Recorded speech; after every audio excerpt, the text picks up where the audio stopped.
malaki ang utang na loob namin sa kanilang pamilya.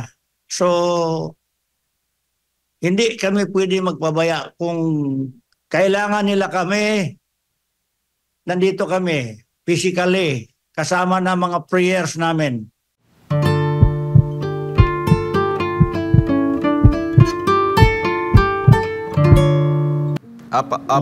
Sir Asis, sa isang panayam kay PNP Chief Romel Marbel, sinabi niya at nabanggit niya na wala silang nakikitang threat laban dito sa Pangulong Pangulo, kaya kailangan na bawasan yung mga tauhang nagbabantay sa kanya.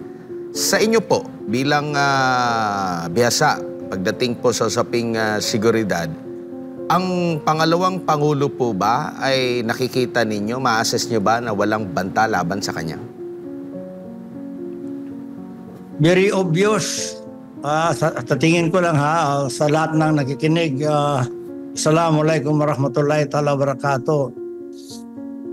Very obvious ang ginawa na magtanggal ng security para the Vice President will be open to any accident, incident, whatever, vulnerable yan.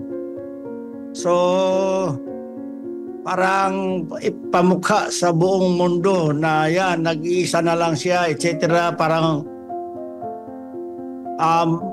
matanggalan ng pwersa, talagang vulnerable siya. So it is a violation yan. Gaano namang kahalaga na yung mananatili sa kanya na security ay meron siyang trust and confidence? Kasi napansin niya, yung pawang mga tinanggal sa kanya, yung matatagal na rin sa kanya, galing sa Mindanao, yun pa yung mga nilipat dito, tapos yung mga meron na mga ibinigay doon, na yung mga natitira, pero hindi siya yung pumili. Gaano kahalaga na meron kang trust and confidence sa yung nakapaligid sa'yo? Number one, pinakamahalaga talaga na yung security mo, trusted mo talaga yan. Mahirap maglagay ng security na wala kang tiwala. So, hindi ka mapalagay talaga dyan. Deliberate yan na gano'n ang ginawa para ma-demoralize ang ating Vice President, the second highest office of the land. Dapat hindi nila ginawa kay Vice President Inday yan. Very obvious talaga. Opo, at si Senador Ronald Bato de la Rosa nag-post po na kumbaga nanawagan sa lahat ng mga nasa o galing ba sa security sector o marunong ng armed combat na willing, no, bayanihan para sa pagbibigay ng seguridad dito kay Vice President Inday Sara. Sinigundahan naman ito ni Senador Robin Hood Padilla at ni Senador Bongo, at nakita ko rin po sa post ninyo na handa rin kayo na magbigay ng seguridad po sa pangalawang Pangulo. Yes, it is incumbent for us, obligasyon namin. Hindi namin pwede mabayaran ang pag-secure ng mga Duterte sa amir namin, ng aming founding leader, Professor Normis Suarez, na nandito sa Davao. Malaki ang utang na loob namin sa kanilang pamilya. So, hindi kami pwede magpabaya. Kung kailangan nila kami, nandito kami, physically, kasama na mga prayers namin, na sana sa panawagan niya, pamilya niya, mother, mga anak, nandito ang MNLF. Ipatawag lang kami ni Vice President and we are ready. The MNLF is always ready for this one. Anytime. Opo. Ready kami. Ito ang answer namin sa panawagan ng mga mahal natin ng mga senador. Sila Senator Bongo, Senator Bato, at saka si Senator Robin. Here we are, the MNLF. We are ready. Opo. And ano naman po yung masasabi ninyo na ikinukumpara ng si VP Sara kay dating Vice Presidente Leni Robredo, mayroon bang pagkakahalintulad kung i-assess mo kung pagdating sa seguridad, saan ba ang mas nangangailangan ng seguridad dahil sa kanilang mga stand?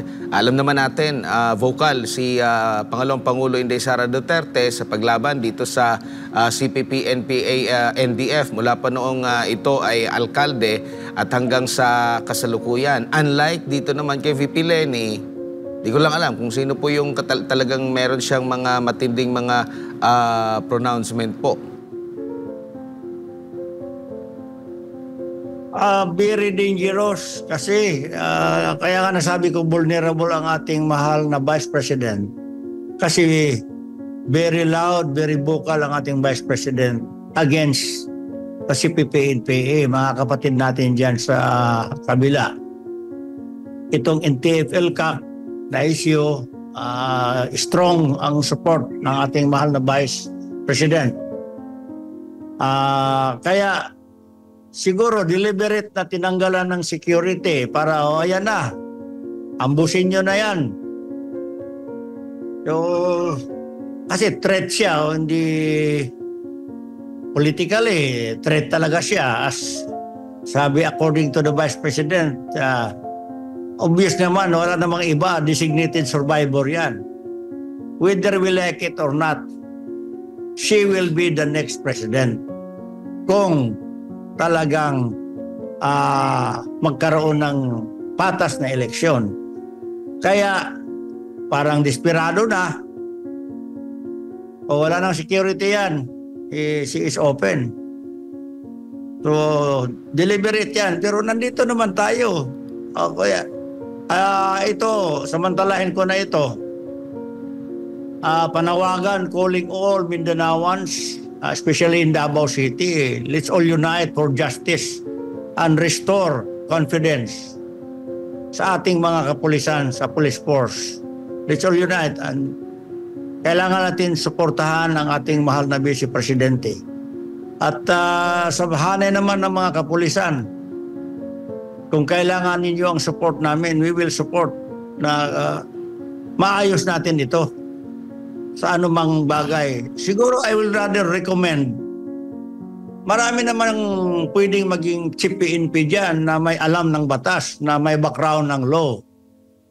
Dapat the organization of the Philippine National Police maghanap ng magaling, may alam sa batas ang maging chief PNP.